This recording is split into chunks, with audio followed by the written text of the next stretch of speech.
जो टॉपिक है वो क्या है, वो है साइन माइनस थीटा। जब भी आपके फिजिक्स के प्रॉब्लम में साइन माइनस थीटा है, minus sine theta is another thing, sine minus theta is another thing. तो साइन माइनस थीटा जब भी है तो आपको उसको माइनस साइन थीटा लिखना होता है, पहली बात। ये छोटे छोटे से इंपॉर्टेंट पॉइंट जो बीच बीच में आएंगे आपको फिजिक्स के क्वेश्चन सॉल्व करने में, तो मैं सारी बातें आपको कवर करते चला जाता हूँ, ताकि जब भी आप क्वेश्चन को बनाएं तो कोई भी ऐसा बेसिक पार्ट जो मैथमेटिक्स से जुड़ा हुआ हो आप उसको ना जाने, ऐसा ना हो। चलिए अगली बात, कॉस माइनस थीटा। तो देखें साइन माइनस को बाहर कर देता है, कॉस माइनस को गायब कर देता है, यानी कि प्लस कॉस थीटा। और अगेन tan माइनस थीटा जो है वो साइन के जैसा रिस्पॉन्स करता है और माइनस को बाहर कर देता है। तो ये बात आपको याद रखनी चाहिए, ठीक है। आइए अब हमारे पास कुछ ट्रिग्नोमेट्री के बेसिक फॉर्मूले हैं, जिसे मैंने तीन भागों में कैटेगराइज किया है। पहला है एडिशन फॉर्मूला, दूसरा है सब्ट्रैक्शन फॉर्मूला और तीसरा है मल्टीप्लिकेशन फॉर्मूला। तो ये तीन पार्ट में, फिलहाल हम दो पार्ट पे काम कर रहे हैं। पहला है एडिशन फॉर्मूला और दूसरा है सब्ट्रैक्शन फॉर्मूला, ठीक है।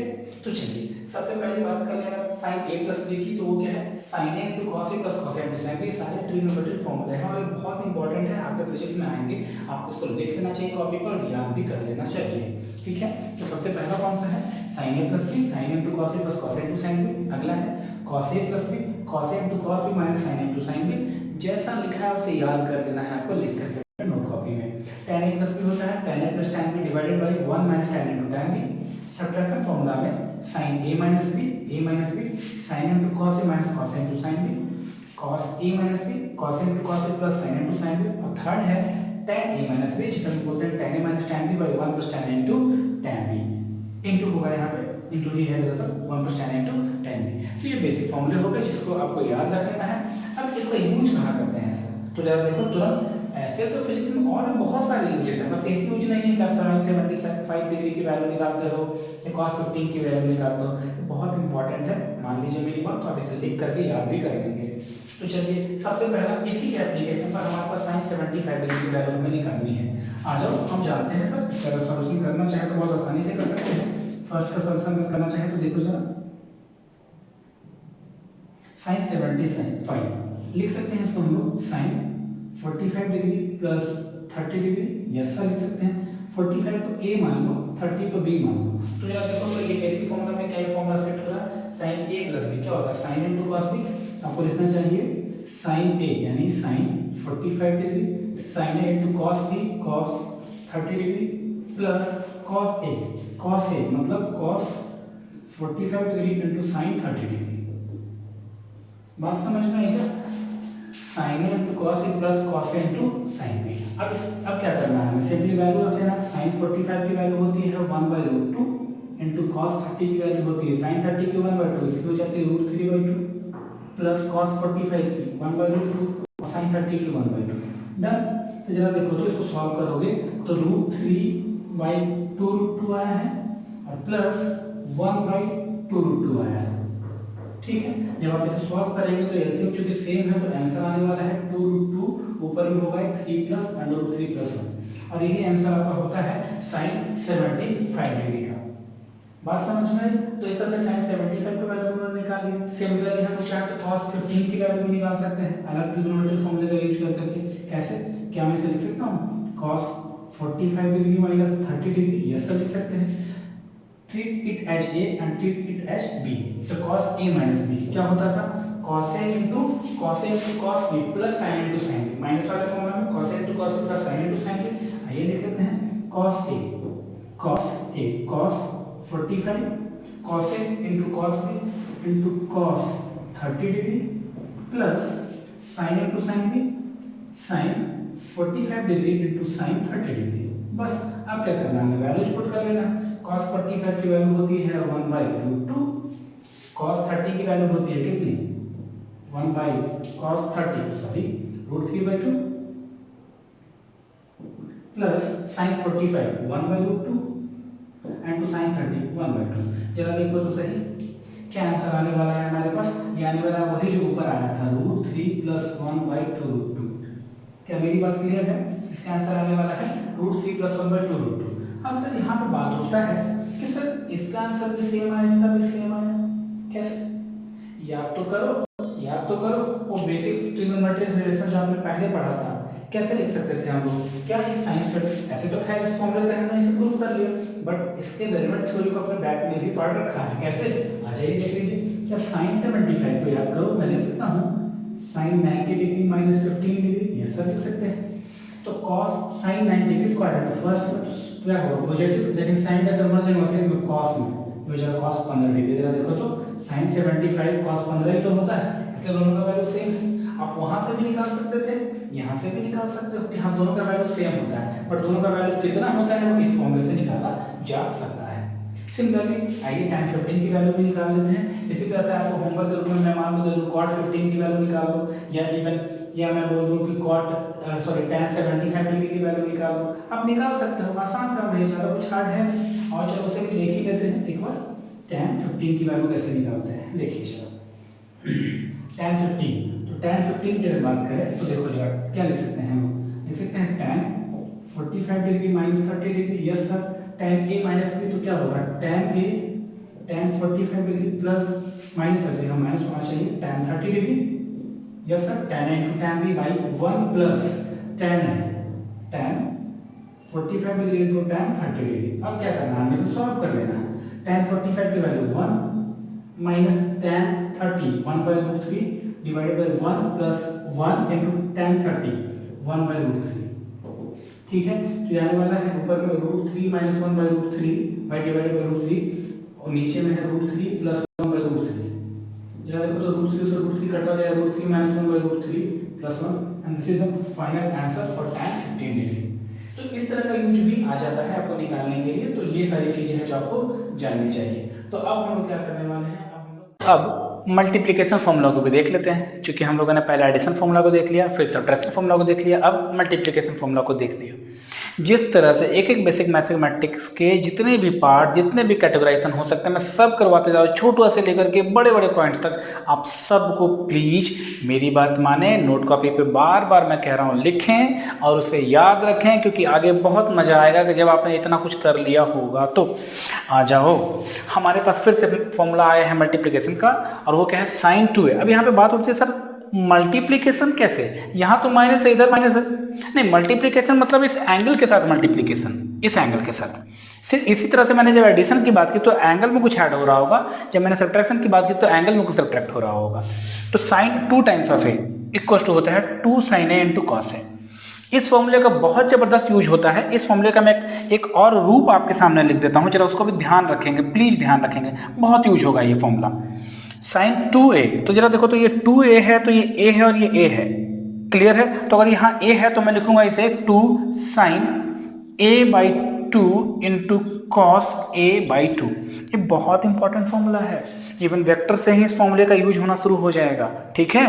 तो आप इसे ध्यान रखेंगे। यहाँ 2 टाइम्स ऑफ a था तो यहाँ 1 टाइम्स ऑफ a था, तो जो भी यहाँ था, जो भी यहाँ था उसका दुगना यहाँ था, तो जो भी यहाँ उसका दुगना यहाँ होना चाहिए। तो इस फॉर्मूले का एक दूसरा फॉर्म ये भी होता है, आपको याद रखना चाहिए।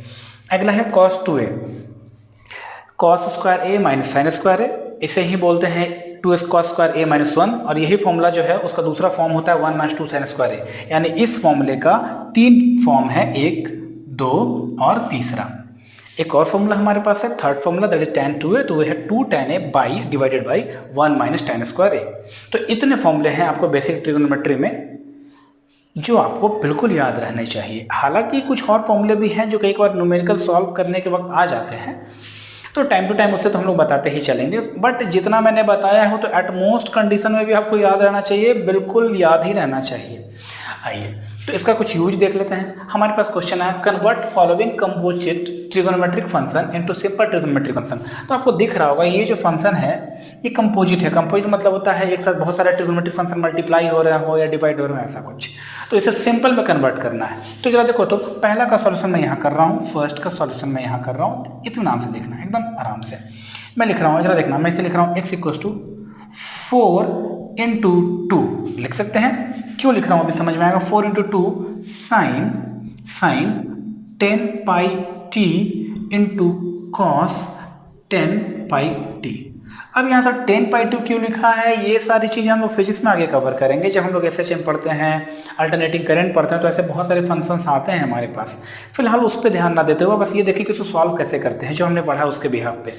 यार देखो तो इसे मैं बोल रहा हूँ 2 साइन, इसे क्या मैं ए बोल सकता हूँ? यस सर बोल दीजिए। इसे क्या है? 2 साइन ए। अब जरा देखो 2 साइन ए इंटू, तो आपने इसे ए बोला है तो ये भी तो ए ही है, तो जरा इसको देखो 2 sign a into cos A. 2 sign a into cos ए क्या होता था? साइन 2a, यानी कि ये हो जाएगा x इक्वल टू 4, तो पहले से था, हाँ सर था। और इतने के लिए हमारा फॉर्मूला लगा है, वो क्या है? जो भी ये है वो दुगना होने वाला है, यानी कि हो जाएगा साइन 10 पाई टी था, लेकिन यहाँ 10 का दुगना यहाँ होता है तो यहाँ लिखेंगे 20 पाई टी। ये ऐसे जरा देखो तो इतना बड़ा कंपोजिट फंक्शन कितना सिंपल एक लाइन में आंसर आता है इसका, ये फॉर्मूला जानने के बाद। चलो एक तो ये पहले का सॉल्यूशन हो गया, अब इसी तरह से दूसरे का सॉल्यूशन करने वाले हैं हम लोग। आइए जरा देख लीजिए दूसरे का सॉल्यूशन कैसे होगा। ये क्या है? x equal to cos square theta minus sine square theta. Theta की जगह पे 5 पाई टी है, 5 पाई टी है, तो क्यों ना मैं इसे a मान लूं और इसे भी मैं a मान लूं। तो जरा चेक करो, cos square a minus sine square a, cos square a minus sine square a, cos 2a। हाँ बहुत सिंपल हो गया सर। तो now x equal to cos a की जगह पे 2 है तो 5 पाई टी, तो इसको 2 से मल्टीप्लाई करो तो ये हो जाएगा 10 पाई टी, और ये आंसर हो जाएगा। कितना आसान हो गया ये फॉर्मूला यूज करते ही। चलिए अब थर्ड का भी देख लेते हैं, एक बार थर्ड का सॉल्यूशन देख लेते हैं। देखो जरा, तो थर्ड का सॉल्यूशन करने के लिए हमें क्या करना है? क्या है क्वेश्चन हमारे पास? 2 कॉस स्क्वायर, मान लो मैं इसे a मान रहा हूं, तो 2 cos square a minus 1, 2 cos square a minus 1, ये भी तो कॉस 2a ही होता है, तो ये भी सर आसान है। तो x इक्वल टू क्या लिखेंगे? कॉस 2a, तो 20 पाई टी, तो दूसरा से मल्टीप्लाई करना, तो हम लिखेंगे 40 पाई टी। डन। क्या मेरी बात क्लियर है? कोई दिक्कत नहीं। तो इस तरह से हम लोग कुछ ऐसे ट्रिगोनोमेट्रिक फंक्शंस जो कि कंपोजिट होते हैं उसे सिंप्लीफाई कर लेते हैं, और ऐसे फिजिक्स में बहुत सारे कंपोजिट फंक्शन आते हैं जिसे हम लोग इन फॉर्मूलों का यूज कर करके सॉल्व कर लेते हैं। ठीक है, आगे आइए इसी में थोड़ा सा फर्दर प्रोसीड करें हम लोग। तो जरा देखिए, देखो कुछ ऐसे ट्रिगोनोमेट्रिक एंगल्स हैं जिनका वैल्यू प्रॉब्लम से बहुत इजीली दिया जाता है और ये माना जाता है कि बच्चों को वो पता होगा। तो वो क्या है जरा उसको भी देख लीजिए, मैं आपको समझा रहा हूँ। यहाँ देखिए, एक ट्रायंगल मैंने बनाया है, ये A है, ये B है और ये C है, और यहाँ पे एंगल बन रहा है 37 डिग्री। तो 37 डिग्री बन रहा है, तो याद रखिए जब 37 डिग्री यहाँ बनता है तो यहाँ बनता है 3, यहाँ बनता है 4 और यहाँ बनता है 5। इसे याद रखना है आपको। क्या रखना है? याद रखना है हमेशा। जब भी 37 डिग्री बनता है तो यहाँ 3, 4 और 5 याद है ना। 3 का स्क्वायर प्लस 4 का स्क्वायर इक्वल्स टू 5 का स्क्वायर, पाइथागोरस थ्योरम याद है। तो उसी भी यहाँ पर ऐसा एक एंगल है जिसका यूज बहुत जनरली किया जाता है। तो जरा देखो, तो इस केस में अगर मैं बोलूँ साइन 37 डिग्री, तो साइन 37 डिग्री कितना होगा? साइन 37 थीटा ये है तो परपेंडिकुलर ये होगा, तो हो जाएगा 3, अब बाई हाइपोटेनस क्या हो जाएगा? 5 हो जाएगा। सिमिलरली अगर मैं बोलूँ कॉस 37, तो जरा देखो तो क्या होता है? बेस, तो बेस कितना है? 4/5, ये याद रखना चाहिए। इसी तरह से एक पल के लिए और जरा सोचो, 37 ये है, ये तो निश्चित है राइट एंगल ट्रायंगल में 90 डिग्री होगा, तो ये कितना होने वाला है? बताओ कितना होने वाला है? 57 डिग्री क्या? सॉरी 53 डिग्री क्या? हाँ सर 53 डिग्री होने वाला है। तो चलो, तो अगर मैंने मान लो बोल दिया साइन 53 डिग्री, तो जरा देखो तो थीटा ये है, याद करो बेसिक फॉर्मूला, बेसिक ट्रिक, वो जो मैंने आपको फर्स्ट लेक्चर में शायद बताया होगा आपको ट्रिग्नोमेट्री के। तो जब थीटा ये हो जा रहा है तो उसके लिए परपेंडिकुलर ये होगा, तो साइन 53 तो परपेंडिकुलर, अब भाई हाइपोटेनस तो चेंज ही नहीं होता, तो ये होगा 4/5। इसी तरह से कॉस 53 डिग्री की वैल्यू होती है 3/5, और ये आपको याद करना चाहिए। 37 sine 53, sine 37 3/5, sine 53 4/5 and similarly, यानी इन दोनों की वैल्यू बराबर होती है और इन दोनों की वैल्यू आपस में बराबर होती है, और ये आपको याद रहना भी चाहिए। कोई दिक्कत नहीं, कोई क्वेश्चन, कोई प्रॉब्लम नहीं। तो जरा देखो, तो इसी बिहाफ पर मैं क्या कर रहा हूँ, एक क्वेश्चन आपको दे देता हूँ, find the value of sine 74 degree, और दूसरा है फाइंड द वैल्यू ऑफ, ऐसा कर ले, एक रिलेशन और लिख लेते हैं, ऐसा कर लो, ये निकाल लो, कॉस 106 डिग्री। तो मैं ये चाह रहा हूं कि आप इन दोनों का वैल्यू निकाल करके मुझे दें एज ए होमवर्क। ये होमवर्क है आपके लिए। अगले दिन जब मैं वीडियो स्टार्ट करूंगा, तो सबसे पहले इन्हीं क्वेश्चन का सॉल्यूशन आपको बताऊंगा। ठीक है, तो आप प्लीज कमेंट बॉक्स में जाकर करके इसका आंसर जरूर लिखेंगे। कौन सा फॉर्मूला यूज होगा वो आपको सोचना है, कैसे इसका आंसर निकालोगे। हाँ, लेकिन इतना जरूर है कि जितना आपने पढ़ा है उसी से इसका आंसर आने वाला है। ठीक है, तो प्लीज आप मुझे कमेंट बॉक्स में सभी के सभी मेरी मेहनत आपके लिए है, तो प्लीज आपका भी रिस्पांस बनता है, आपका भी ये हक बनता है, इवन ये कर्तव्य बनता है कि मेरे को ये बताएं कि सर हाँ हम लोग भी आपके साथ आगे बढ़ रहे हैं। प्लीज तो कमेंट बॉक्स में इसका जवाब जरूर देंगे। साइन 74 डिग्री की वैल्यू क्या होगी और कॉस 106 डिग्री की वैल्यू क्या होगी। जो स्मॉल एंगल्स होते हैं ट्रिग्नोमेट्री में, उसकी वैल्यूज को फाइंड आउट करना होता है और उसका भी यूज काफ़ी जगह पर है। आइए देखिए जरा कैसे करते हैं इसको। देखिए अगर यहाँ पर थीटा जो है, theta is not very small, और यहाँ पे काम करेंगे हम लोग theta is very small. Difference देखना बहुत ज़रूरी है, तो ही आप समझ पाएंगे इसको। तो थीटा अगर स्मॉल नहीं होगा तो मान लीजिए ऐसा, देखिए एक सर्कल है जिस पर जो रेडियस है वो कभी OA ऐसे हुआ करता था और कुछ समय के बाद ये यहाँ पहुँच जाता है B पॉइंट पर। ये जो मान लीजिए आप एक घड़ी की बात कर लें तो इसका जो मिनट हैंड है वह OA पे था और कुछ देर बाद OB पे चला जाता, तो थीटा यहाँ एंगल बनेगा। ठीक है, इस केस में तो जरा देखो, तो यहाँ से एक परपेंडिकुलर ड्रॉ कीजिए आप, तो M होगा। मान लीजिए परपेंडिकुलर ड्रॉ करते हैं इस OA पॉइंट पर, जब M पॉइंट पर आकर के फॉल ऑन होता है, तो इस केस में अगर मैं साइन थीटा बोलूँ तो आप बोलोगे सर परपेंडिकुलर यानी कि BM perpendicular by hypotenuse OB। No doubt ये सही है। सिमिलरली टैन थीटा की बात करें, ये होगा परपेंडिकुलर बाय बेस OM, और सिमिलरली अगर मैं कॉस थीटा की बात करूं तो कॉस थीटा होगा बेस बाय हाइपोटेनस। बेस क्या है हमारे पास, OM है, और हाइपोटेनस क्या है, OB है। साइन थीटा क्या, perpendicular by hypotenuse BM by OB। Tan theta perpendicular by base BM by OM, और कॉस थीटा क्या, base by hypotenuse OB। Done. आइए अगर थीटा बहुत छोटा होता है तो क्या होता है उसमें भी चेक कर लेते हैं, देखिए जरा। ठीक है, ये O पॉइंट, ये A पॉइंट, और जो B पॉइंट है हमारा वो बहुत नज़दीक ही है यहाँ पर, क्योंकि थीटा यहाँ जो है हमारा वो बहुत स्मॉल होने वाला है। जो थीटा है वो क्या है, स्मॉल हो रहा है। ठीक है, तो जरा देखो, तो अब क्या किया मैंने, B से A पर OB से B पॉइंट से OA पर एक परपेंडिकुलर गिरा दिया, और जिस पॉइंट को मैंने M बोला है। ठीक है, तो इस केस में अगर मैं आपसे बोलूँ साइन थीटा, तो आप क्या बोलोगे सर, परपेंडिकुलर मतलब BM बाई हाइपोटेन्यूज वो OB होगा। वो क्या होगा, OB होगा, नो डाउट। अच्छा चलो एक बात और बताओ, इसमें कोई दिक्कत नहीं। एक बात और बताइए, क्योंकि BM, क्या मैं BM को लगभग AB के बराबर बोल सकता हूँ अगर थीटा बहुत स्मॉल है तो? ये AB है, ये AB है, दिस इज AB, ये AB, और BM बहुत लगभग बराबर होगा क्योंकि थीटा बहुत स्मॉल है। तो उस केस में क्या मैं BM को लगभग लिख सकता हूँ, BM को लगभग लिख सकता हूँ मैं BA, यस सर लिख सकते हैं। अब बाई क्या लिख सकता हूँ मैं, OB। नो डाउट सर, कोई दिक्कत नहीं है। अच्छा चलो, इतना जानने के बाद आगे मुझे एक बात बताइए, थीटा इक्वल्स टू क्या बेसिक फॉर्मूला होता था, बेसिक क्लासेस में मैंने बताया भी था आपको। थीटा इक्वल्स टू क्या होता था, L बाई आर। L क्या होता था, आर्क लेंथ, और आर क्या होता था, रेडियस। हाँ सर होता है। मुझे एक बात बताओ, BA है क्या दरअसल, आर्क लेंथ है, यस सर, और OB या OA है क्या दरअसल, रेडियस है, यस सर। तो ठीक L बाई आर, तो ये क्या होगा, थीटा ही तो होगा। यानी कि in case of theta is very small, उस केस में साइन थीटा जो है वो अप्रोक्सीमेटली इक्वल टू होता है थीटा। और आपको ये ध्यान रखना चाहिए कि in case of theta is very small, sine theta is approximately equal to theta. पहली बात। दूसरा, बात करें टैन थीटा की, आ जाइए टैन थीटा की बात कर लेते हैं। तो टैन थीटा क्या होगा, परपेंडिकुलर मतलब BM, जिसे हम लोगों ने अभी जस्ट बोला है कि लगभग AB के बराबर बोल सकते हैं।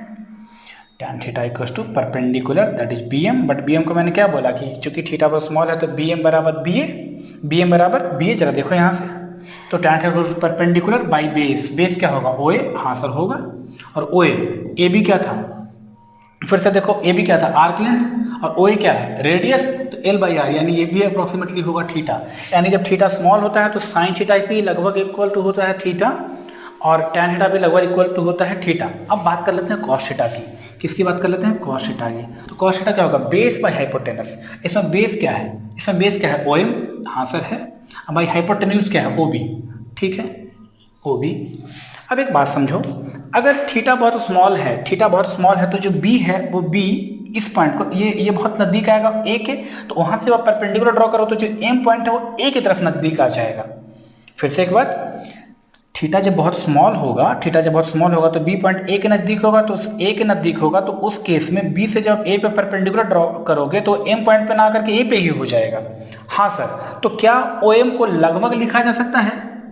ओ एम को लगभग लिखा जा सकता है ओ ए के बराबर? Yes sir. अब आई ओ बी, मुझे बताओ, दोनों तो रेडियस है, ओ बी भी रेडियस है और ओ ए भी रेडियस है, तो लगभग ये क्या हो जाएगा? दोनों कटेगा, बराबर है और 1 आएगा। यानी अब आपको इतना याद रखना चाहिए, जब थीटा बहुत स्मॉल हो तो tan theta is approximately equal to theta, sin theta is approximately equal to theta, but cos theta is approximately equal to 1। Clear हो गई बात? इस चीज को आपको एकदम तरीके से दिमाग में अपने डाल लेना है, भूलना नहीं है। अब यहाँ पे कंडीशन उठता है कि sir theta is very small, तो कब तक थीटा को हम लोग बहुत स्मॉल मानेंगे?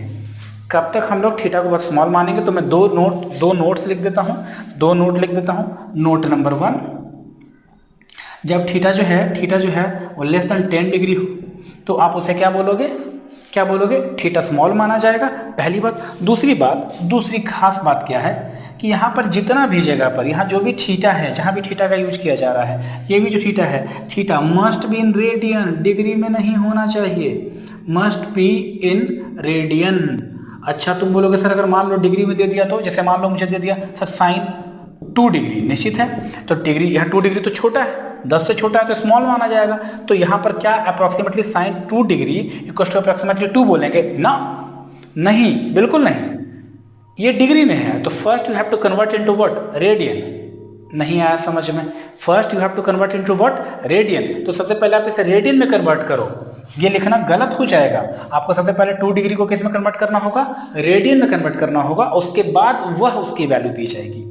अच्छा, मैं एक दो एग्जाम्पल लेके आपको समझा देता हूँ, आप घबराइए नहीं, अभी तुरंत हम लोग इस पे एग्जाम्पल कर लेंगे जिससे आपका फंडा जो है पूरी तरह से क्लियर हो जाएगा, इसमें कोई कंफ्यूजन आपका रहेगा ही नहीं। तो पहले 2-3 एग्जाम्पल देख लेते हैं। क्या ये बात क्लियर है? आप इसे लिख लेना एक जगह पे, sine theta when theta is very small approximately equal to theta, similarly for tan theta, और cos थीटा 1 के बराबर हो जाएगा लगभग। तो इतना जानने के बाद आइए एक दो एग्जाम्पल कर लेते हैं हम लोग, ताकि ये चीज समझ में आपके आ जाए। चलो, मान लो मैं आपको बोलूं साइन 4 डिग्री, मैं बोलूं क्या? Sine 4 degree. तो मुझे बताओ साइन 4 डिग्री, निश्चित है आप इसको बराबर 4 तो नहीं कर सकते क्योंकि तो डिग्री में है, तो first you have to convert into what?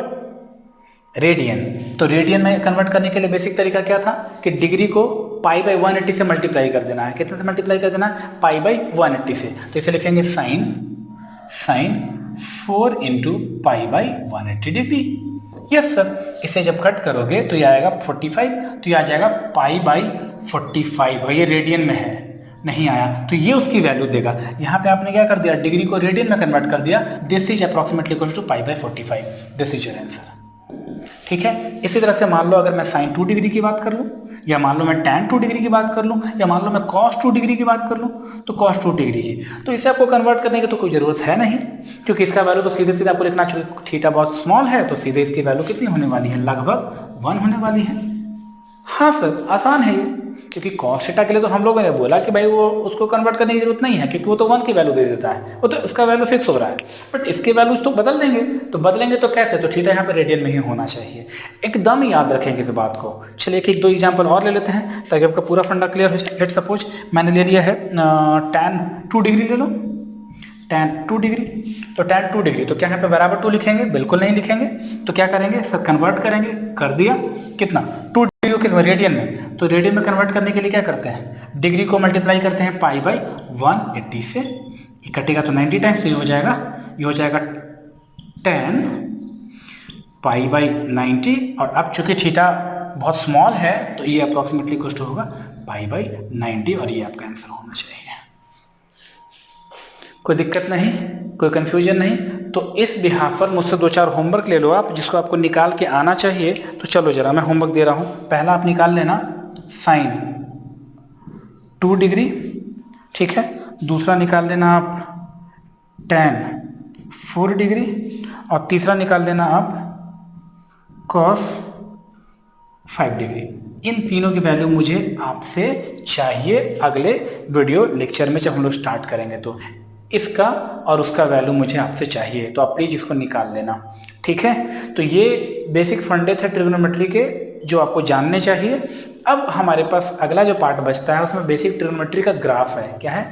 Basic trigonometry का ग्राफ है, उसे हम लोग करने वाले हैं। हम लोगों को बेसिक मैथमेटिक्स में भी ट्रिग्नोमेट्री के ग्राफ पढ़ने होते हैं, जो कि मेनली हमारे पास, ऐसे तो हर चैप्टर में इनका कहीं ना कहीं यूज है, बट मेनली एसएचएम में, ऑसिलेशंस में, अल्टरनेटिंग करंट में, इन सब चीज़ों का, इवन साउंड में हम लोग ज़बरदस्त तरीके से ट्रिग्नोमेट्रिक ग्राफ का यूज करते हैं। तो ट्रिग्नोमेट्रिक ग्राफ बहुत अच्छे तरीके से आना और बहुत ही अच्छे तरीके से आपको समझ में आ जाना, ये बहुत ज़रूरी है। बनाना भी आना चाहिए और उसको समझ में भी आना चाहिए। तो आइए हम लोग तो समझ लेते हैं बहुत अच्छे तरीके से कि ट्रिग्नोमेट्रिक ग्राफ दरअसल है क्या और कैसे ये बनता होगा, कैसे प्लॉट किया जाता होगा। तो देखो मैंने इसमें क्या किया है, y एक्सिस के अलॉन्ग मैंने किसी भी ट्रिग्नोमेट्रिक फंक्शन का वैल्यू लिया है। फिलहाल मैं यहाँ पर इस वाले में स्टार्ट कर रहा हूँ y equals to sine x का ग्राफ ड्रॉ करके, y equals to sine x का ग्राफ, यानी साइन एक्स यानी साइन थीटा का जो ग्राफ होता है वो कैसा होता है इसके लिए। तो मैंने इधर पर साइन थीटा की वैल्यू रख ली है और इधर पर एंगल की वैल्यूज रखी है, एंगल की वैल्यू रखी है। ऑब्वियस सी बात है, साइन थीटा का जो वैल्यू है वो एंगल के बदलने के साथ साथ,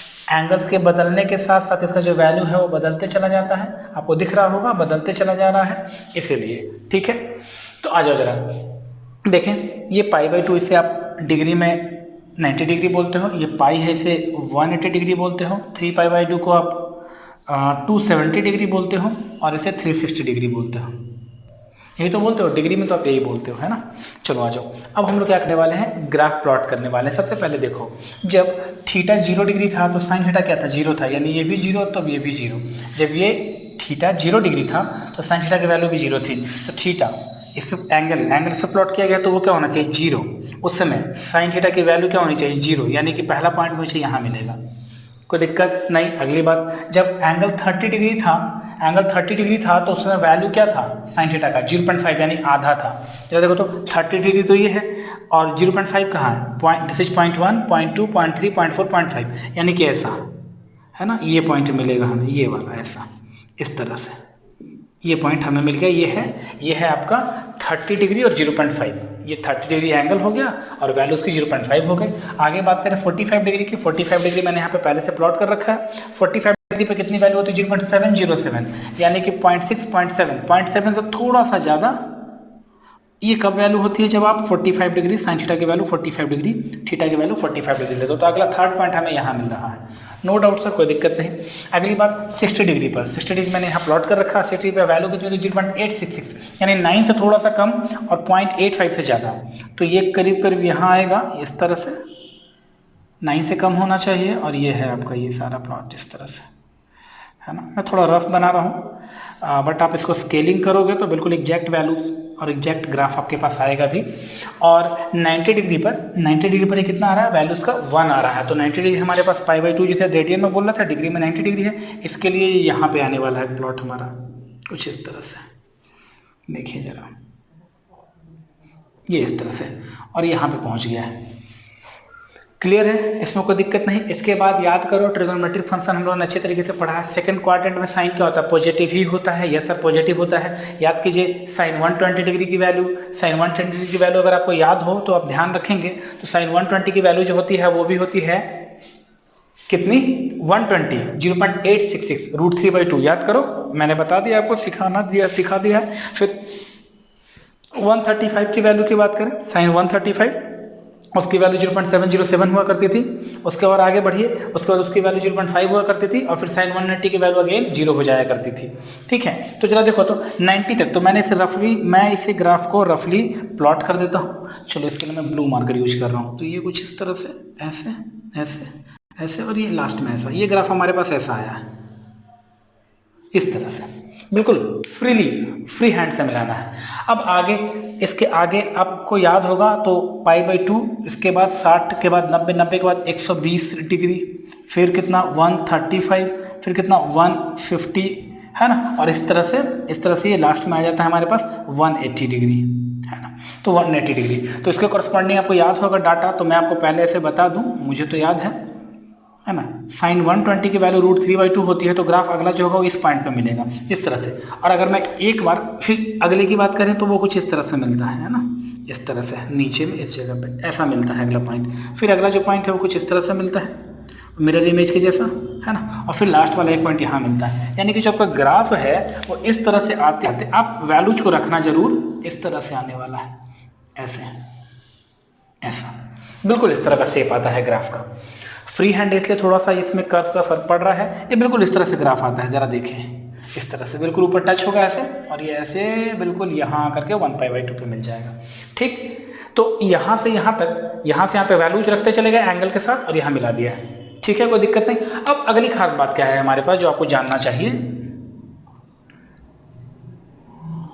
अगला खास बात क्या है कि याद कीजिए जब आप 180 से ज्यादा चले जाते हो, 180 से जब ज्यादा चले जाते हो, यानी सेकंड क्वाड्रेंट से आगे थर्ड क्वाड्रेंट में जब आप ट्रेवल करते हो, उस क्वाड्रेंट में याद कीजिए साइन थीटा की वैल्यू निगेटिव हो जाया करती थी। तो निगेटिव हो जाया करती है, तो यही कर्व जो इस तरह से चलता है निगेटिव में जाएगा, इसी तरह से फिर से अपने मैक्सिमम वैल्यू को रीच करेगा और फिर से ऐसा जाएगा। बिल्कुल इसी का मिरर इमेज ऐसा बनता है। क्लियर है बात? ऐसा का जस्ट मिरर इमेज ऐसा बनेगा। क्यों? क्योंकि उसमें निगेटिव वैल्यू आती है।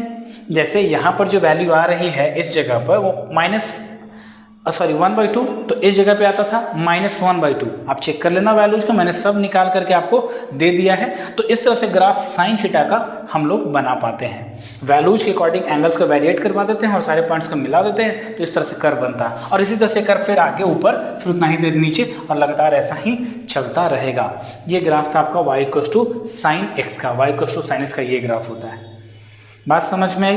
अब y = sin x तो हो गया सर, तो y = cos x भी होना चाहिए। तो चलो एक क्वेश्चन मैं आपको बता देता हूं, एक क्वेश्चन जो मैं आपको दे रहा हूं, ये क्वेश्चन के रूप में ही आप ले लीजिए। y = 5 sin x, वीडियो को यहाँ पे पॉज कर लीजिए और y = 5 sin x का ग्राफ प्लॉट करने का प्रयास कीजिए। ठीक है, तो चलिए अब मैं इसका आंसर भी आपको बता देता हूं ताकि आप इसे देख लीजिए। जरा सोचो जरा, y = 5 sin x का मतलब क्या होता है? मतलब ये होता है, जरा समझिए, इसकी वैल्यू तो वही रहेगी।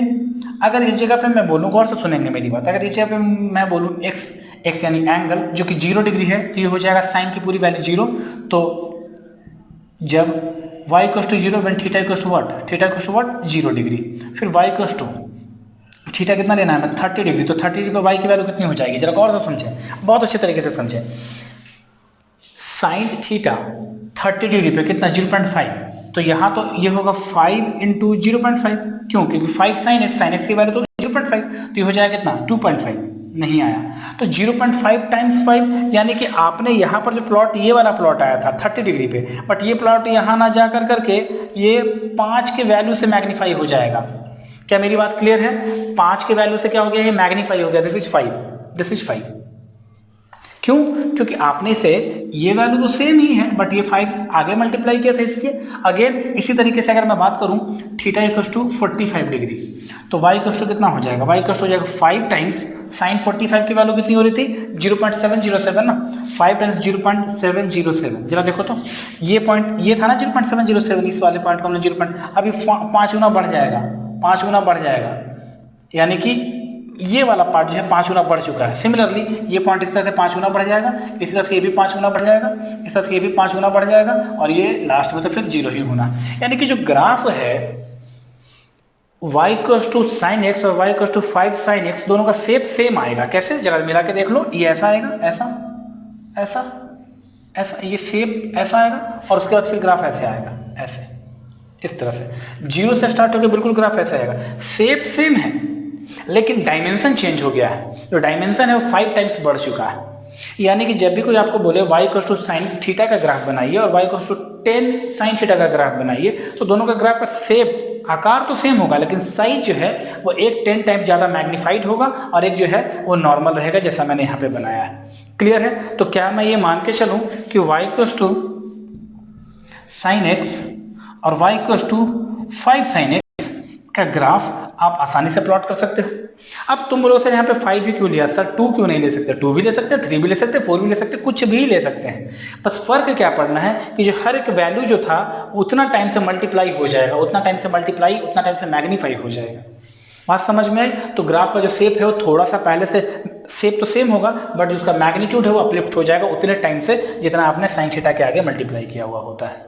ठीक है, तो क्या ये क्लियर है? y = sin x का ग्राफ, इसमें कोई दिक्कत नहीं। तो अब हम लोग इसी बिहाफ पर y = y equals to cos x का ग्राफ ड्रॉ करेंगे। किसका ड्रॉ करेंगे?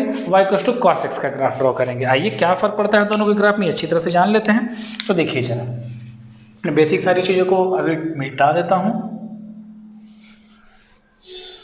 अब हम लोग जो ग्राफ पढ़ेंगे वो क्या पढ़ेंगे? y equals to cos x का ग्राफ पढ़ने वाले हैं। आ जाइए, ठीक है। चलो, तो y इक्वल्स टू क्या पढ़ेंगे हम लोग? cos x का ग्राफ। तो मैं यहाँ लिख देता हूँ y equals to cos x, इसका ग्राफ हम लोग पढ़ने वाले हैं। तो देखो जरा, कुछ खास करना नहीं है हमें। जो वैल्यू जो प्रोसेस हम लोग, जिस प्रोसेस से अभी हम लोग साइन का ग्राफ बना रहे थे, सेम उसी प्रोसेस से हम लोग कॉस का भी ग्राफ ड्रॉ करने वाले हैं। आइए जरा देख लेते हैं कॉस। तो जरा देखो, तो कॉस 0 डिग्री की वैल्यू, कॉस 0 डिग्री की वैल्यू 1 होती है। अच्छा सर, कॉस तो एंगल यहाँ है 0, बट कॉस 0 पर, कॉस थीटा बराबर 0 पर कॉस की वैल्यू कितनी है? 1 है। यानी प्लॉट यहाँ मिलेगा, ग्राफ यहाँ से स्टार्ट होने वाला है। पहला पॉइंट ये मिला है, कोई दिक्कत नहीं सर। अगली बात कौन सी है? जब एंगल 30 डिग्री होगा तो कॉस थीटा का वैल्यू 0.866 होता है। तो 30 डिग्री पर इसका वैल्यू होता है 866, मतलब ये वाला पॉइंट, ये वाला पॉइंट, ठीक है। 45 डिग्री पे कितनी वैल्यू हो रही है? 45 डिग्री 0.707, 45 पे 0.707, ये वाला पॉइंट आने वाला है हमारे पास। ये पॉइंट मिल गया, ठीक है। 60 पे कितना आने वाला है? 0.5 आने वाला है, 0.5। 60 पे 0.5, ये रहा 0.5, और यह रहा 60 डिग्री, ये वाला पॉइंट मिलेगा। और निश्चित है 90 पर तो आपको 0 मिलता है। यानी जब आप इसे मिलाओगे तो आपका जो ग्राफ है कुछ इस तरह से आएगा। देखो जरा, ऐसा ऐसा, ठीक। इसके बाद याद करो, कॉस जैसे ही 90 डिग्री से आगे जाते थे तो सेकंड क्वाड्रेंट में कॉस नेगेटिव होता था। जरा ग्राफ को देखो तो सही है, सिर्फ नेगेटिव जाने वाला है, नेगेटिव जाने वाला है। फिर से आपको क्या करना है? 90 से ज्यादा 120 की वैल्यू, कॉस 120 की वैल्यू फाइंड आउट करनी होगी, जो मैंने आपको बता रखा है। 135 की वैल्यू फाइंड आउट करनी है, 150 की वैल्यू फाइंड आउट करनी है, और 180 की वैल्यू फाइंड आउट करनी है। तो जब आप देखोगे तो जो ग्राफ है कुछ इस तरीके से जाता है। देखो जरा, ये कुछ ग्राफ इस तरह से जाएगा। यस, 180 पे ये मैक्सिमम जाएगा, बिल्कुल वैसा ही, इतना ही मैग्निफिकेशन यहाँ होने वाला है ग्राफ का। ऐसा ऐसा कुछ है ना, ऐसा कुछ ये, ठीक। और इसके बाद ये ग्राफ जो है इसी तरीके से यहाँ पे कंप्लीट होगा, इसी तरह से ये कंप्लीट होगा, बिल्कुल मिरर इमेज यहाँ बनने वाला है इस तरह से। और उसके बाद फिर ये ग्राफ जो है वो ऊपर जाएगा ऐसे, और लगातार इस तरह से अपने आप को चेंज करते चला जाएगा। क्या मेरी बात क्लियर है? तो ये है हमारे पास y equals to cos x का ग्राफ। फर्क क्या है sin x वाले ग्राफ में और cos x वाले में? तो याद कीजिए, जो sin x वाला ग्राफ था वो ऐसा कुछ हो रहा था, ऐसा सेम मैग्नीट्यूड पे ऐसा कुछ, सेम हाइट में ऐसा, ठीक है, ऐसा कुछ, और ऐसा हो रहा था वो, है ना, इस तरह से, इस तरह से ऐसा कुछ जा रहा था। और ये वाला ग्राफ जो है ये जा रहा है। तो ये कौन सा ग्राफ है हमारे पास? y equals to cos x का।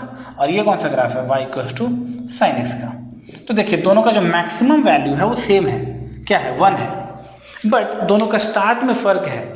दोनों का स्टार्ट में क्या फर्क है? जो cos 0 का जो वैल्यू होता है वो 1 होता है, यानी कि जो ग्राफ है ये पहले से ही 1 से स्टार्ट होगा और फिर इस तरह से अपने आप को वेरिएट करवाएगा। जबकि sin x का ग्राफ है 0 से स्टार्ट होकर अपने मैक्सिमम वैल्यू पे जाता है, जबकि cos x का वैल्यू, cos x का जो ग्राफ है वो 1 से 0 की ओर जाता है, ठीक है। तो कॉरस्पॉन्डिंगली इस तरह से ग्राफ जो है वो sin x का और cos x का अल्टरनेटिव चेंज होता है। इस तरह का ग्राफ प्लॉट होता है, y equals to cos x का, y equals to sin x का। अब आगे की बात करें कि सर फिर सिमिलरली अगर मैं y equals to cos x ना लेकर y equals to 5 times of cos x ले लूं, कुछ नहीं होगा। ये सारे पॉइंट जो मैग्नीफाई होकर ऊपर जाएंगे और ये ग्राफ ऐसा कुछ आने वाला है। जैसे ये वाला प्लॉट ऐसे है ना, ये पॉइंट ऐसे गिरेगा, ऐसे इस तरह से मैग्नीफाई हो जाता है, बिल्कुल इस तरह से। फिर इसी तरह से ये वाला पॉइंट जो है मैग्नीफाई होगा ऐसा, फिर इसके बाद ये यहाँ से बाद फिर ऐसे घूमेगा और इस तरह से, मतलब शेप जो है वो सेम रहने वाला है, बट डायमेंशन, इसका जो मैग्नीट्यूड है वो 5 टाइम्स मैग्नीफाई हो जाएगा। क्लियर है? तो y equals to sin x, y equals to cos x का ग्राफ क्लियर है। इतना कुछ जानने के बाद अगर लेट सपोज कि आपको ग्राफ एक और पूछ दिया जाए, मैं पूरा मिटा देता हूँ, साफ सुथरा फिर से बनाएंगे हम। तो sin x का ग्राफ प्लॉट किया है। अगर मान लो क्वेश्चन में मुझे दे दे कि y equals to minus sin x का ग्राफ प्लॉट कीजिए, तो y equals to minus sin x का ग्राफ कैसे प्लॉट करेंगे, तो आओ जरा उसे भी देख लेते हैं। सेम याद रखो, क्या ये graph y equals to sin x का था? यस सर था।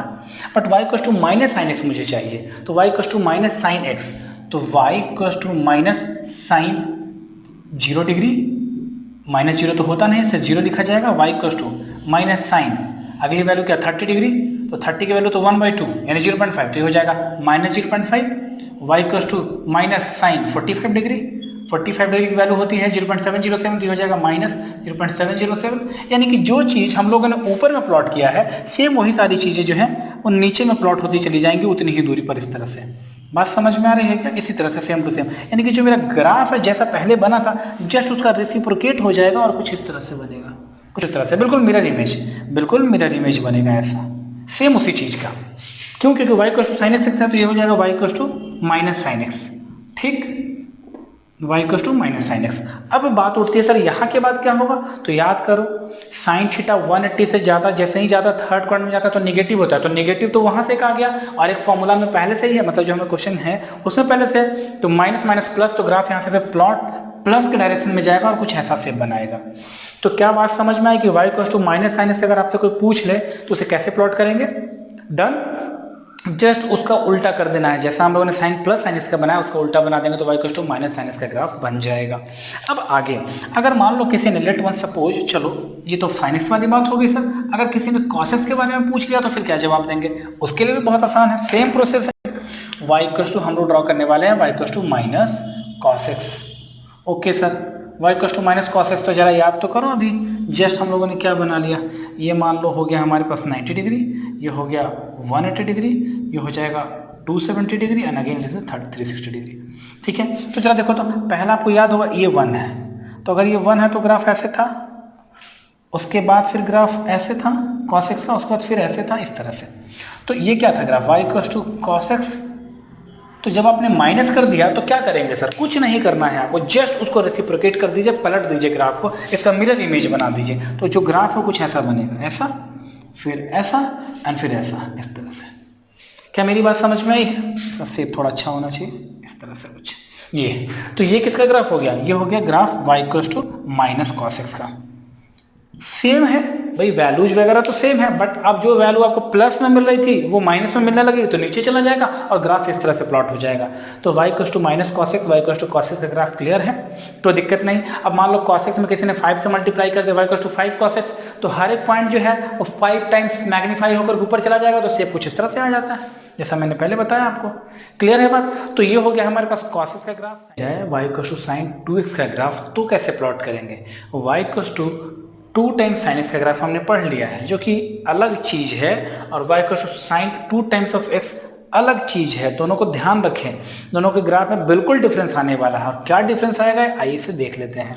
स्टार्ट कर ले हम लोग पहले। तो देखो, तो मैंने इसे थोड़े छोटे छोटे कैलिब्रेशंस के इस ग्राफ को ड्रॉ करने का सोचा है ताकि मैं आपको ज़्यादा अच्छा समझा पाऊँ। मैंने थीटा इक्वल्स टू 15 डिग्री लिया है, जब थीटा इक्वल्स टू मैंने 15 डिग्री लिया है, अच्छा पहले तो 0 डिग्री आप ले लो, तो जब थीटा बराबर 0 डिग्री लोगे तो 0 degree sine 2 times of 0 degree 0, यानी कि पहला प्लॉट हमें इस पॉइंट पे मिलने वाला है। यस सर, कोई दिक्कत नहीं।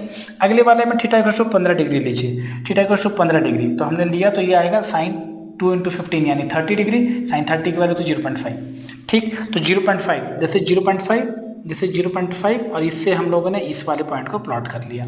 सिमिलरली थीटा इक्वल्स टू 22.5 लिया है, तो 2 × 22.5 45 डिग्री, साइन 45 की वैल्यू तो 0.707 दिस इज 0.7। तो हम लोगों ने ये वाला प्लॉट ड्रॉ किया है, ये पॉइंट, और हमें ये पॉइंट मिला 22 पॉइंट पर। सिमिलरली 30 पर ड्रॉ करेंगे तो हमें मिलेगा 0.86, हमने ये प्लॉट ड्रॉ कर लिया। 45 पे हमें मिल गया है 1 की वैल्यू। अब इतना दूर जो मैंने आपको सिखाया है इसको जरा गौर से समझिए। 15 degree theta equals to 15 degree पर आपको मिला है 0.5 का वैल्यू, लेकिन याद करो y equals to sine x में थीटा इक्वल्स टू जब 30 डिग्री लेते थे तो आपको साइन एक्स का वैल्यू 0.5 मिलता था, यानी कि कहीं ना कहीं ये जो ग्राफ है ये 2 टाइम्स मैग्नीफाई हो चुका है, लेकिन मैग्निफिकेशन इस तरह से नहीं है कि इसकी वैल्यू में बढ़ोतरी हो चुकी है, वैल्यू में बढ़ोतरी नहीं हुई है। आप इस चीज को समझिए, यहाँ पर हो क्या रहा है कि जो ग्राफ है वो थोड़ा पहले ही मैच्योर हो जा रहा है। जो ग्राफ 30 डिग्री पर 0.5 का मैच्योरिटी दिखाता था वो ग्राफ अभी 15 डिग्री पर ही 0.5 की मैच्योरिटी दिखाता है, यानी ग्राफ जो है वो पहले की तुलना में तेजी से मैच्योर्ड हो रहा है, ये बात है सिर्फ। तो चलिए, शेप में कोई चेंज नहीं आएगा, लेकिन मैच्योरिटी ग्राफ की पहले होने लगी है, यानी थीटा के वैल्यू पर ही साइन की वैल्यू बहुत तेजी से बढ़ी है, दुगने स्पीड से बढ़ रही है। चलिए, सिमिलरली 45 पे हमें 1 मिल गया, तो अगर यहाँ से ग्राफ को प्लॉट करना चाहें हम तो ग्राफ को कुछ ऐसा प्लॉट कर पाएंगे, कुछ इस तरह से ग्राफ को प्लॉट कर पाएंगे हम लोग, कुछ ये ग्राफ है हमारे पास, ठीक। ये थोड़ा और अच्छा शेप में होता है, ये शेप ऐसा होना चाहिए, थोड़ा ऐसा होना चाहिए, बट चलो ठीक है, रफली है, ये रफ बना रहे हैं। फिर 60 डिग्री पे चेक करो, थीटा को 60 डिग्री पे वाई थीटा हमारे पास नेट थीटा आ रहा है 120, साइन 120 वालों 0.866। तो ये प्लॉट हम लोगों ने यहाँ से थोड़ा सा ऐसे बढ़ाया है, इस तरह से टच करते हुए, सिर्फ इस तरह से टच करेंगे तो ऐसा ऐसा। और फिर जब आप आगे लेके जाओगे 90 पे चेक करो तो ये आ जाता है 0, यानी ग्राफ ऐसे आने वाला है, इस तरह से, बिल्कुल इस तरह से। ये मिरर इमेज होता है एक दूसरे का, बिल्कुल शेप भले मिरर इमेज ना लग रहा हो, बट मिरर इमेज होता है। यानी कि कुल मिलाकर के सारी बातों को अगर जोड़ दिया जाए तो ग्राफ जो है प्री मेच्योर हो चुका है। सोचो जरा, ये जो वैल्यू 1 की मिलती थी साइन 90 डिग्री पे हमें मिलती थी y equal to sine x के ग्राफ में, लेकिन यहाँ पे साइन 2x के ग्राफ में हमें पहले प्री मेच्योर ग्राफ मिल रहा है। क्लियर है बात? तो सिमिलरली अगर मैं इसका रिवर्स करना चाहूँ तो सोचो जरा, ये जो शेप है यहाँ पर जो आएगा वो वहाँ आया करता था 360 पे, बट यहाँ पर ये 180 में ही ग्राफ अपने आप को पूर्णतः इस तरह से एक साइकिल कंप्लीट कर लेगा। बात समझ में आई? तो चलो यहाँ पर 2-3 खास बातें हैं जो मैं आपको समझाना चाह रहा हूँ, वो समझ लीजिए, अच्छे से जान लीजिए। और जो कुछ खास बातें हैं ध्यान रखें। ग्राफ अगर बात करें किसी भी ग्राफ के साइकिल की, तो अगर ट्रिग्नोमेट्रिक फंक्शन का कोई साइकिल बन रहा है तो साइकिल क्या होता है? साइकिल मतलब होता है 360 डिग्री का फुल रोटेशन। 360 डिग्री का फुल रोटेशन को हम लोग 1 साइकिल बोलते हैं। बट साइन 2x के केस में साइकिल जो है 180 डिग्री पर ही कंप्लीट हो जा रहा है ग्राफ का। y equal to sine 2x में थीटा इक्वल टू 180 डिग्री पर ही साइकिल पूरा 1 साइकिल कंप्लीट हो रहा है, जबकि y equal to sine x का थीटा बराबर 360 डिग्री पर 1 साइकिल कंप्लीट हो रहा होता है। ठीक है, तो ये साइकिल का कंसेप्ट भी आप ध्यान रखें। साइकिल समझ में बात आई? साइकिल मतलब होता है full rotation of the graph. जैसा ये शेप ऐसा है, इसका रिवर्स पूरा हमें नीचे में मिल जाए, उसी तरह का शेप, इसे 1 साइकिल कह देते हैं। ठीक, अब चलो कुछ खास बात और क्या है वो ये भी ध्यान रखें। y equal to sine x, तो जो साइन एक्स की जो वैल्यू होती है, साइन एक्स या साइन थीटा, उसकी वैल्यू जो होती है वह 0 के बराबर या उससे बड़ी और 1 से छोटी या उसके बराबर होती है। यानी जो साइन एक्स का ग्राफ है वह पॉजिटिव में 0 से 1 के बीच में लाई करता है। इसी तरह से अगर नेगेटिव की बात कर लें तो -1 से 0 के बीच में लाई करता है। तो टोटल अगर ग्राफ की बात कर लें, यहाँ पर अगर टोटल ग्राफ की बात कर लें तो जो साइन है वो -1 से लेकर के +1 के बीच में अपने आप को सर्कुलेट करता है। साइन थीटा की वैल्यू सिमिलरली कॉस थीटा की भी वैल्यू जो होती है, कॉस एक्स की भी वैल्यू जो होती है वह भी -1 से +1 के बीच में सर्कुलेट होती है। ये इसका लिमिट होता है। यानी कि अभी आपने देखा तो सही भाई, साइन की जो मैक्सिमम वैल्यू जा रही थी वो प्लस में जा रही थी, फिर मिनिमम जो जा रही थी वो माइनस में जा रही थी। तो हमेशा इस बात का ध्यान रखें कि जो साइन का जो ग्राफ है वो -1 से +1 के बीच में ही हमेशा अपने आप को एक खास शेप में लेके चलेगा। सिमिलरली कॉस थीटा का भी जो ग्राफ है या कॉस एक्स का जो ग्राफ है वो भी -1 से लेकर के +1 की तरफ ही हमेशा मूव करता रहेगा। कोई दिक्कत नहीं, कोई कंफ्यूजन नहीं। अब चलो इसी में थोड़ा सा कुछ और सुधार कर दें, इतने में आप इसको प्लीज उतार लेना। बहुत अच्छी चीज मैंने समझाई आपको। अब इसके बाद कई एक बार हम लोगों को जो बेसिक मैथमेटिक्स में पढ़ना होता है ग्राफ को लेकर के, हालांकि ये सब चीजें मैं थोड़ी ज्यादा बता रहा हूँ आपको, लेकिन जितना ज्यादा अभी बताऊंगा उतना ज्यादा बाद में आसान हो जाएगा। अगर मान लो एक कंसेप्ट आता है एक्स का, इसे बोलते हैं मॉड एक्स, इसे बोलते हैं this is called mod x. ऐसे ऐसे ऐसे इस तरह से जो मैंने लिखा है इसे पढ़ते हैं मॉड एक्स या मॉडुलस ऑफ एक्स, ऐसे ही बोलते हैं मॉड्यूलस ऑफ एक्स। तो मॉडुलस ऑफ एक्स लिख देने का मतलब ये होता है कि एक्स की वैल्यू हम लोग इस तरह से लिखने का मतलब होता है एक्स का वैल्यू हम लोग निगेटिव नहीं ले सकते। एक्स का वैल्यू चाहे तो निगेटिव हो चाहे तो पॉजिटिव हो। एक्स का वैल्यू यहाँ पर निगेटिव और पॉजिटिव दोनों हो सकता है, बट इस तरह से लिख देने पर आपको सिर्फ एक्स का पॉजिटिव वैल्यू ही लेना होता है, एक्स का सिर्फ पॉजिटिव वैल्यू ही लेना होता है। तो आइए मैं इस चीज को एक अच्छे तरीके से समझाने का प्रयास करता हूँ। अगर मैंने ऐसे लिखा है, जरा देखो, मैंने लिखा है साइन एक्स का होल मॉड। होल मॉड मतलब क्या हुआ? अभी हमने पढ़ा था साइन एक्स की जो वैल्यू होती है, साइन एक्स की जो वैल्यू होती है वो -1 से +1 की ओर वैरी करती है। बट मॉड साइन एक्स का मतलब ये हो गया कि आपको साइन का वैल्यू नेगेटिव नहीं लेना। जब नेगेटिव आप नहीं लोगे तो सिर्फ पॉजिटिव की बात करनी होगी। उस केस में आपको जो साइन का वैल्यू है वो कहाँ से कहाँ लेना होगा? साइन मॉड एक्स का जो वैल्यू है वो 0 से इक्वल या बड़ा और 1 से छोटा या उसके बराबर होना चाहिए। इस तरह से ग्राफ चेंज हो जाता है। मॉड का कंसेप्ट, हालांकि मैं थोड़ा एक्स्ट्रा बता रहा हूँ नो डाउट, बट मॉड का कंसेप्ट ये होता है कि फंक्शन का एक्चुअल वैल्यू चाहे नेगेटिव हो चाहे पॉजिटिव हो, लेकिन आपको सिर्फ उसका पॉजिटिव वैल्यू लेकर के ही काम करना होता है। That is the basic concept of modulus या मॉड। ठीक है, तो अब अगर मान लो किसी ने आपसे पूछ दिया कि सर एक ग्राफ प्लॉट कीजिए जो है y equal to mod of sine x का। तो मॉड ऑफ साइन x का ग्राफ जरा देखो, तो अगर नॉर्मल साइन x का ग्राफ था ऊपर नीचे पॉजिटिव और नेगेटिव दोनों हुआ करता था, लेकिन मॉड साइन x का ग्राफ कहता है कि आप नेगेटिव वैल्यू नहीं ले सकते, तो उसमें ये ग्राफ को हम लोग नहीं मानेंगे और इसी ग्राफ के जैसा ऊपर में ही इसका जस्ट रिवर्स मिरर इमेज ऐसा बनाएंगे और ऐसा और ऐसा और ऐसा ही बनते चला जाएगा। This is the concept of mod graph of mod of sine x. Similarly cos x के लिए भी होगा, यानी कि करना कुछ नहीं है, सेम ग्राफ बनाना है, बट नेगेटिव जो बात है, जो नेगेटिव ग्राफ प्लॉट हो रहा था उसको हम लोग को बिल्कुल भूल जाना है और पॉजिटिव में उसे प्लॉट करके चलना है। क्लियर है बात? तो ये सारी की सारी बेसिक ट्रिग्नोमेट्री थी जो मैंने आपको लगभग समझा दी है, उसके बेसिक ग्राफ थे मैंने आपको समझा दिए हैं। अब हम लोग करेंगे अगला पार्ट बेसिक मैथमेटिक्स का, जिसे हम लोग बोलते हैं कैलकुलस।